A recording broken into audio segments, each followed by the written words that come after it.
नमस्कार, आप देख रहे हैं व्हाइट पेपर और मैं हूं आपके साथ आशा सरमाल। से शुरुआत करते हैं व्हाइट पेपर की बड़ी खबर के साथ ही शुरुआत करते चले। विधानसभा की कार्यवाही के बाद लगातार आप देखिए मुख्यमंत्री उमर अब्दुल्ला किस तरह से यहां पर एक्शन मोड में नजर आ रहे हैं। सांबा के विकास कार्यों का जायजा लिया गया और उमर अब्दुल्ला की अध्यक्षता में सांबा में उच्च स्तरीय बैठक हुई है। उप मुख्यमंत्री की तरफ से भी आप देखिए किस तरह से जायजा लिया गया। उप मुख्यमंत्री भी वहां पर मौजूद रहे, कैबिनेट मंत्री भी बैठक में मौजूद रहे। तीनों विधायक और अधिकारियों के साथ विकास कार्यों को लेकर मंथन किया गया और सांबा को एक बड़ी सौगात यहां पर आप देखिए किस तरह से मिली है। विकास कार्यों को आगे बढ़ाया जा रहा है और आने वाले समय में विकास कार्यों में तेजी लाई जाएगी, इस तरह से उमर अब्दुल्ला की तरफ से कहा गया। आज सांबा में बस टर्मिनल पर काम जो चल रहा था उसका निरीक्षण किया गया। सांबा के ठंडी खुई इलाके में बस टर्मिनल जो है वो बन रहा है। 18.53 करोड़ रुपए की लागत इस पर आएगी। परिवहन नेटवर्क को बढ़ाने और स्थानीय यात्रियों की सुविधा का समर्थन करने में महत्वपूर्ण भूमिका ये बस टर्मिनल यहां पर निभाएगा। तो इस वक्त की बड़ी अपडेट आपको बताते चले कि उमर अब्दुल्ला ने अपने कैबिनेट के सहयोगियों के साथ जिला सांबा का दौरा किया। हर एक जिले के अंदर उमर अब्दुल्ला पहुंच रहे हैं और वहां पर विकास कार्यों का जायजा लिया जा रहा है। लोगों की समस्याओं को मद्देनजर रखते हुए काम करने की कोशिश की जा रही है। एक तरफ आपने देखा एक्शन मोड में लगातार सरकार इस वक्त काम कर रही है, लेकिन ऑपोजिशन की पार्टियां लगातार सवालिया निशान भी दाग रही हैं। लेकिन इस बीच में सांबा को एक बड़ी सौगात मिली है और सबसे बड़ी बात यहां पर यह है कि सांबा के अंदर कुछ बड़े मुद्दे जिस तरह से थे वो भी बताते चले। लैंड ओनरशिप राइट का यहां पर काम होना चाहिए, राइट को लेकर इंप्लीमेंट करने की जरूरत है, इस तरह से बड़ा सवाल भी रखा गया। कंपनसेशन इन लोगों को नहीं मिल पा रही है क्योंकि लैंड ओनरशिप राइट इनके पास नहीं है, तो जाहिर तौर पर कंपनसेशन नहीं मिल पा रही। और अनशेड्यूल्ड बिजली के जो कट्स हो रहे हैं उसको लेकर भी बात की गई। डिग्री कॉलेज यहां पर बनाया जाना था जिसके लिए जमीन चिन्हित की गई थी, लेकिन फिलहाल काम नहीं हो पाया। अभी उस पर भी काम आगे जारी होना चाहिए। रोड कनेक्टिविटी को लेकर काम होना चाहिए। ड्रग्स माइनिंग का बड़ा मुद्दा जिला सांबा के अंदर यहां पर देखा गया। फॉरेस्ट के कई इश्यूज हैं, डेवलपमेंट के कई ऐसे इश्यूज हैं जिस पर दिशा निर्देश आज दे दिए गए हैं। यानी कुल मिलाकर यह कहा जा सकता है कि आने वाले समय में सांबा की जनता को एक बड़ी सौगात यहां पर जरूर मिलने वाली है, क्योंकि विकास कार्यों को मद्देनजर रखते हुए आगे बढ़ाने की कोशिश की गई है। तो फिलहाल इस बीच में नेशनल कॉन्फ्रेंस की तरफ से जो अपना मैनिफेस्टो सामने रखा गया था इलेक्शंस के दौरान, उस पर काम करने की कोशिश, लेकिन इसके बीच में यहां भारत के अंदर लगातार बस टर्मिनल्स बनाने की भी कवायद तेज की गई। लेकिन आज उमर अब्दुल्ला जिला सांबा के अंदर पहुंचे क्योंकि अलग अलग जिलों के अंदर पहुंचने की कवायद तेज की गई है और आज जिला सांबा में पहुंचे थे। उच्च स्तरीय बैठक हुई, मंत्री भी उनके साथ मौजूद रहे और उसके बाद आगे का रोड मैप जो है वो तैयार कर लिया गया। चलिए सबसे पहले तो सीधा संपर्क करेंगे हमारे साथ हमारे संवाददाता सांबा से ही ऋषि खजूरिया ने ज्वाइन किया है। उसके बाद पैनल की ओर भी आपको लिए चलेंगे, लेकिन ग्राउंड पर इस वक्त एग्जैक्टली सिचुएशन क्या है वो जरा जान लेते हैं। ऋषि, जिस तरह से आज उमर अब्दुल्ला पहुंचे, किन किन बातों को लेकर चर्चा हुई, कौन से ऐसे मुद्दे रहे जिन पर मंथन हुआ? देखिए, मैं आगे बढ़ने से पहले कहना चाहता हूं कि जिस तरह से जम्मू कश्मीर की नई सरकार का गठन हुआ और गठन होने के बाद सीएम उमर अब्दुल्ला की बात करें तो उनका ये पहला दौरा था जिला सांबा का। यहां पर उन्होंने विकास कार्यों का जायजा लिया है, डिपार्टमेंटल रिव्यू मीटिंग की है, जिसमें आपको बता दें कि तमाम कैबिनेट मिनिस्टर्स यहां पर उनके साथ मौजूद रहे। सांबा जिला के तीनों विधायक मौजूद रहे और चीफ सेक्रेटरी अटल डुल्लू भी यहां पर मौजूद रहे और हर एक इश्यू के ऊपर बात की गई है। खासतौर पर उन्होंने कहा कि जिस तरह से ये पिछला साल जो गुजरा है, यहां पर इलेक्शन मोड लगातार ऑन रहा, जिसके चलते कई ऐसे इलाके हैं यहां पर विकास जो है वो नहीं हो पाया है। उन्होंने साफ तौर पर कहा कि अफसरों को हिदायतें दी गई हैं कि काम को सही तरीके से किया जाए और उसी के साथ साथ अगर अफसर अच्छा काम करते हैं तो उनको शाबाशी भी हम देते हैं। लेकिन असल मुद्दे जो ग्राउंड पर जिस तरह से काफी ज्यादा हमें यहां पर झलकते दिखाई दिए, खासतौर पर अलग अलग डेलीगेशन अपने अपने मुद्दे लेकर यहां पर आए। सांबा में इस समय आप कह सकते हैं कि माइनिंग का एक बहुत बड़ा इशू जो वो बना हुआ है, बर्निंग इशू है, इसको लेकर बात की गई है। ड्रग्स का लगातार इशू यहां पर एक बना हुआ है, इसको लेकर भी बात यहां पर की गई है। इसी के साथ साथ आपको बता दें कि जो प्रोजेक्ट्स जो पाइपलाइन में है उसका जायजा भी लिया गया है और खासतौर पर जो प्रोजेक्ट्स कंप्लीशन पर आ चुके हैं उसका भी जायजा लिया गया, जिसमें एक कड़ी आपने देखी कि deputy chief minister Surendra Chaudhary ji ने ठंडी खुई इलाके में बन रहे बस टर्मिनल का उन्होंने जायजा लिया, जो कि लगभग 18.5 करोड़ रुपए की लागत से ये बस टर्मिनल बन रहा है, उसका जायजा लिया और तमाम अधिकारियों को जो कंसर्न एजेंसीज काम कर रहे हैं उनको ये हिदायत दी गई है कि वक्त पर इस प्रोजेक्ट को कंप्लीट किया जाए ताकि लोगों को आने वाले दिनों में राहत मिले ट्रांसपोर्ट सेक्टर की जब हम बात करते हैं। इसी तरह से मैं आपको बता दूं कि चंद्र प्रकाश गंगा जो विजय कार्यों को लेकर अब एक्शन मोड में सरकार आ गई है।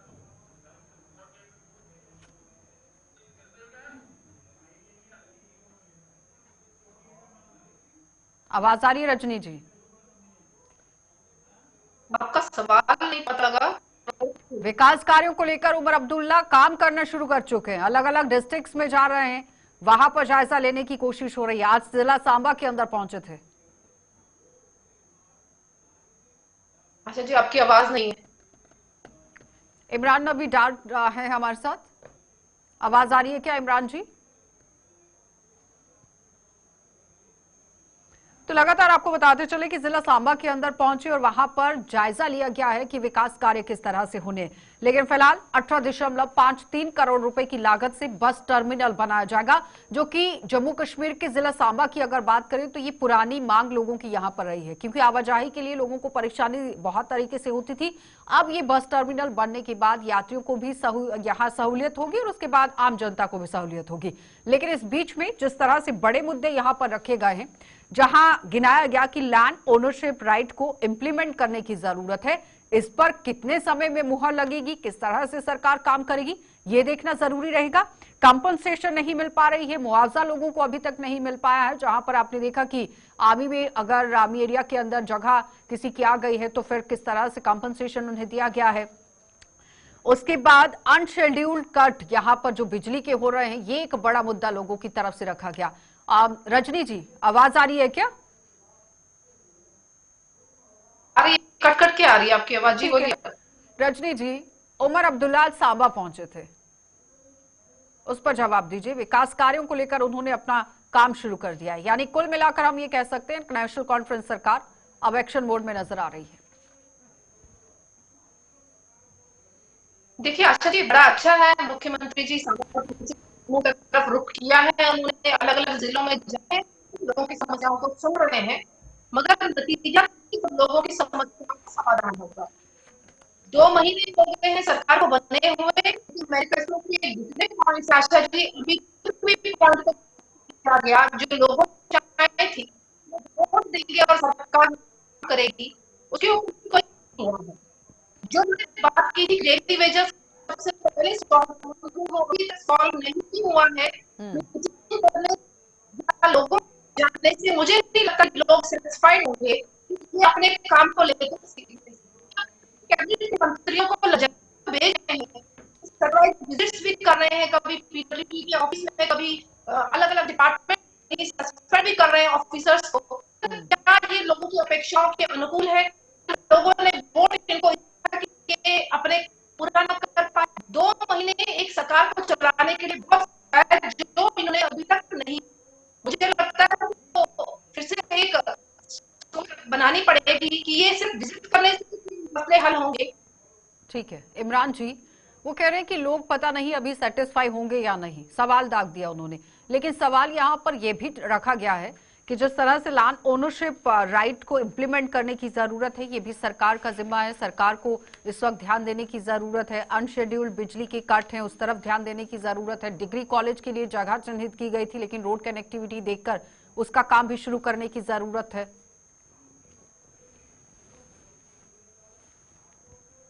देखिए, जैसा आपने अपने जो इंट्रोडक्शन में खुद बोला कि उमर साहब ने जिस तरीके से हर किसी डिस्ट्रिक्ट में जा रहे हैं, अभी मुझे लगता है गवर्नमेंट का कुछ 1.5 महीना से थोड़ा ज़्यादा दिन हुए हैं, और ये भी आपको मालूम है कि किस तरीके से अभी भी बिजनेस रूल्स नहीं आ रहे हैं, जिसकी वजह से जो काम होना चाहिए था वो नहीं हो रहा है। बट उसके बावजूद भी जो सरकार है लगी हुई है, इसके तमाम मिनिस्टर, सरकार के मिनिस्टर अपने जो उनके डिपार्टमेंट्स हैं उनमें काम कर रहे हैं, और हम एक्सपेक्ट करते हैं जो अपोजिशन पार्टीज हैं उनको इस हुकूमत को चलने में उनको भी कोऑपरेट करने की ज़रूरत है। देखिए, 6 साल के बाद एक अवामी सरकार आई है, यहाँ पर बहुत सारी चीज़ें ऐसी हुई हैं जो लोगों के लोग नहीं चाहते थे होना, बट हुई।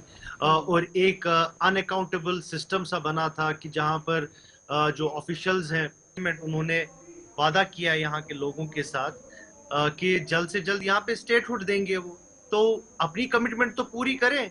और ये सुप्रीम कोर्ट ने भी अपने जो ऑब्जर्वेशन में बोला है, जब उन्होंने 370 का ऑर्डर दिया है, उसके बाद उन्होंने बोला है कि हम जल्द से जल्द यहाँ पे रिस्टोर होना चाहिए स्टेटहुड। तो हम ये दिमाग में लेके नहीं चले हैं कि यहाँ पे यूटी हमेशा रहेगी। ये बीजेपी ने कमिटमेंट की है ऑन नंबर ऑफ ओकेजन्स। एक तो हाईएस्ट जिस टेम्पल ऑफ डेमोक्रेसी हम जिसको बोलते हैं, पार्लियामेंट में खुद होम मिनिस्टर ने बोला है कि वी विल रिस्टोर स्टेटहुड। तो इनको अपनी कमिटमेंट्स पूरी करनी है। तो ये हमसे सवाल नहीं पूछ सकते। वो कह रहे हैं कि सवाल नहीं पूछना है, इस पर जवाब देना है आपको। जब आपने कमिटमेंट किया है तो फिर इस पर काम होना चाहिए। इमरान जी, आप लोगों ने बहुत कुछ किए, डिग्री का कमिटमेंट है, 12 सिलेंडर देने का कमिटमेंट है, गरीबों को राशन देने का कमिटमेंट है, उनमें से वो सारा हम कर लेंगे, आप उसका टेंशन मत लो।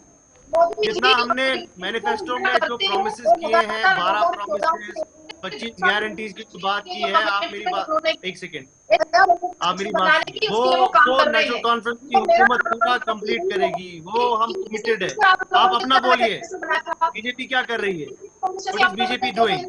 बिजली देने के वादा किया, जब देने की कोई बात ही नहीं थी, तो आप इमरान, एक सवाल है। ठीक है रजनी जी, आप कभी गेंद नेशनल कॉन्फ्रेंस के पाले में फेंक रही है और नेशनल कॉन्फ्रेंस आपके पाले में फेंक रही है, तो इस तरह से तो नहीं चलेगा, क्योंकि मैंडेट तो नेशनल कॉन्फ्रेंस को भी मिला और आपको भी मिला। आप एक बड़ी पार्टी बनकर आई वोट शेयर के तौर पर, एक सेकेंड रजनी जी, और नेशनल कॉन्फ्रेंस बड़ी पार्टी बनकर आ गई सीट के हिसाब से और सरकार भी बन गई। लेकिन अब एक दूसरे के कोर्ट में गेंद डालने की बजाय अगर लोगों के हित को ध्यान में रखते हुए काम हो, वो ज्यादा बेटर रहेगा। इमरान, सवाल ये है कि जिस तरह से अलग अलग डिस्ट्रिक्ट के अंदर पहुंच रहे हैं सीएम, आंकलन करने की कोशिश की जा रही है, जायजा लेने की कोशिश की जा रही है, तो फिर क्या काम होगा या नहीं, ये भी तो सवाल है कि सिर्फ आप विजिट करेंगे या फिर उस पर काम भी करेंगे, और अगर काम करेंगे तो किस चुनौती के साथ करेंगे, क्योंकि बिजनेस रूल्स को लेकर आप बात कर रहे हैं। देखिए, बिजनेस रूल्स तो आएंगे, लेकिन जो काम इस टाइम पे चल रहे हैं, आप अगर ग्राउंड में अपने रिपोर्टर से खुद पूछिए कि जो काम का पेस है, डेवलपमेंट वर्क का पेस है, वो आपको खुद बोलेंगे कि कितना तेज हो गया है। क्योंकि ऑफिसर्स अब अकाउंटेबल हो गए हैं और हमारे मिनिस्टर्स एसी ऑफिस में बैठते नहीं है, वो कुशंस पे नहीं बैठते हैं, they are always on the move. चाहे जितने भी हमारे एमएलएज हैं, जितने हमारे मिनिस्टर्स हैं, वो आप खुद रिपोर्ट कर रहे हैं कि हर दिन ठीक है, जो है वो जनता को ये सोचने की जरूरत नहीं है कि अगर मुख्यमंत्री आए हैं तो काम नहीं होगा, बिजनेस रूल्स की वजह से रुकेगा, ऐसा नहीं है। काम ग्राउंड पर चल रहा है, ध्यान देने की जरूरत है और काफी तरीके से लोगों का फायदा होगा। एग्जैक्टली ये वर्ड।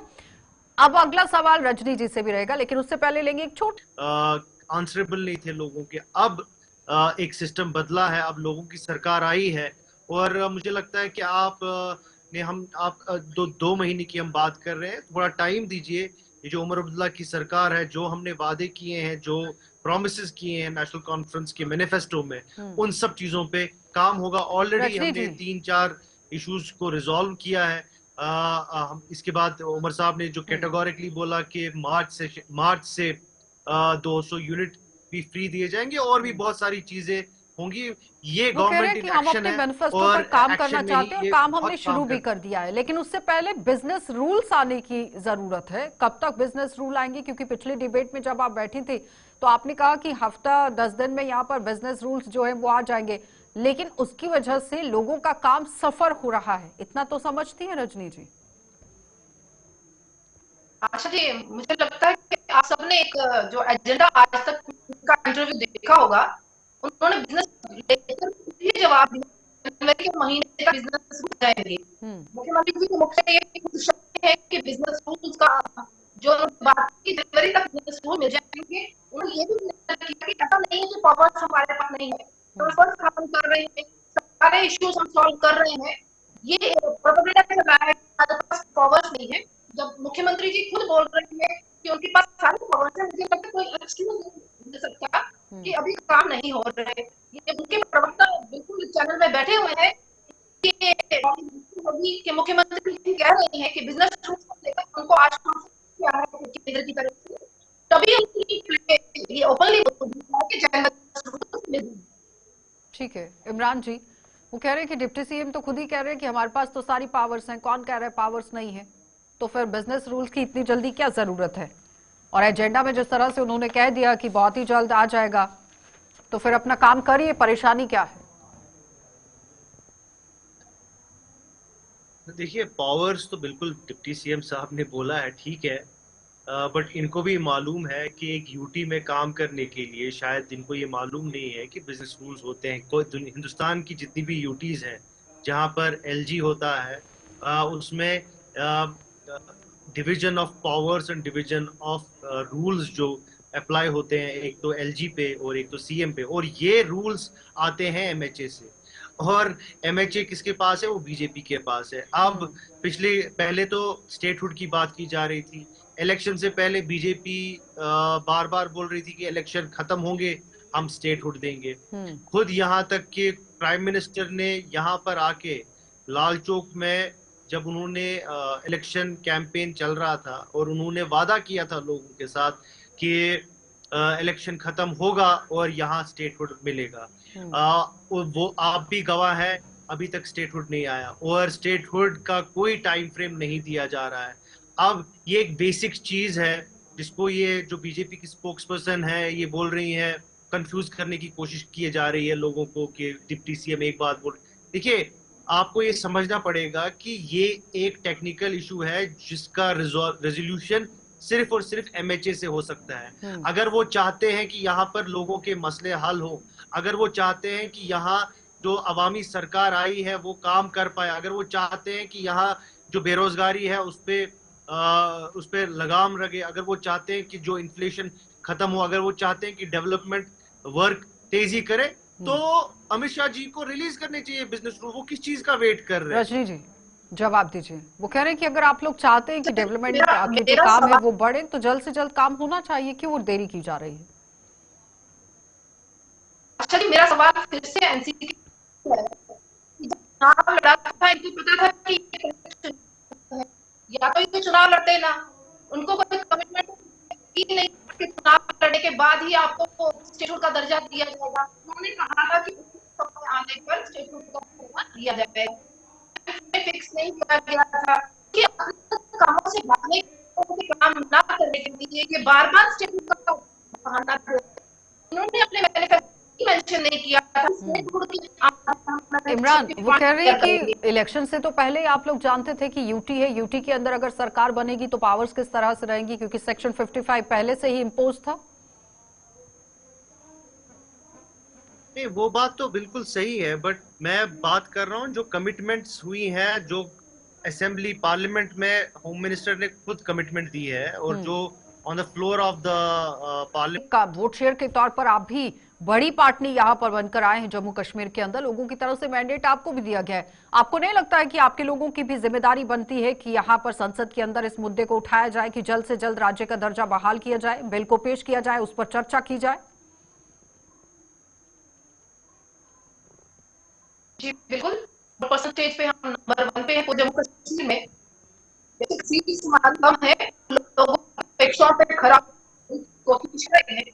इन भाजपा की सरकार के अंदर लगातार जम्मू कश्मीर के लिए योजनाएं, अलग-अलग प्रोजेक्ट, अलग डेवलपमेंट वर्क वो लगातार कर रही है।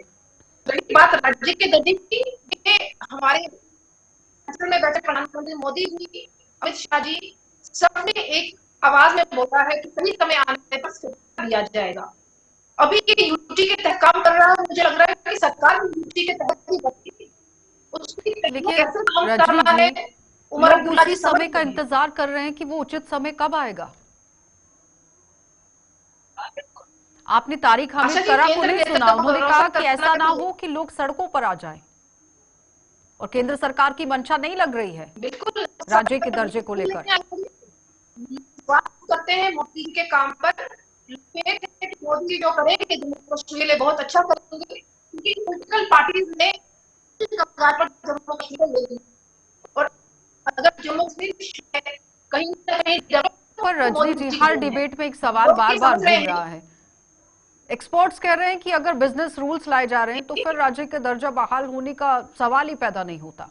तो समझ नहीं आ रहा है ना कि राज्य के दर्जे पर बात होगी या नहीं, क्योंकि बिजनेस रूल्स भी हैं। जब तक राज्य का दर्जा नहीं मिलेगा तब तक यूटी के तहत तो काम करना है सरकार ने, तो उसका आना भी मुझे लगता है जरूरी है।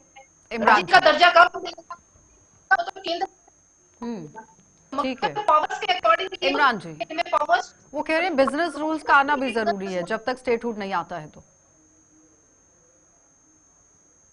इमरान, देखिए सारा तो इन्होंने अपने पास ही रखा हुआ है, कहीं क्लैरिटी है नहीं, नहीं बिजनेस रूल्स की क्लैरिटी है, नहीं स्टेटहुड की क्लैरिटी है, टाइम फ्रेम नहीं दिया जा रहा है। तो ऑल इन ऑल मुझे लगता है कि डिले टैक्टिक्स चल रही हैं बीजेपी की तरफ से हर किसी लेवल पे। अगर बीजेपी की सरकार बन गई होती तो स्टेटहुड भी आया होता, फुल स्टेटहुड भी आया होता, ठीक है। यहाँ पर सब पावर प्ले होते। इमरान, बहुत लेकिन बहुत धन्यवाद एनसी की जुड़ने के सरकार लिए। ने रजनी जी, इसीलिए आपका भी सारा धन्यवाद। तो फिलहाल जिस तरह से बिजनेस रूल्स और स्टेटहुड को लेकर ही बात लास्ट में आप देखिए किस तरह से पहुंच गई है, लेकिन फिलहाल जिस तरह से विकास कार्यों को आगे बढ़ाने की कोशिश की जा रही है, बिजनेस रूल्स कब तक आएंगे, राज्य के दर्जे को लेकर बात कब तक होगी, हर किसी की नजर अब इसी पर टिकी हुई है। आप देखते रहिए कार्यक्रम।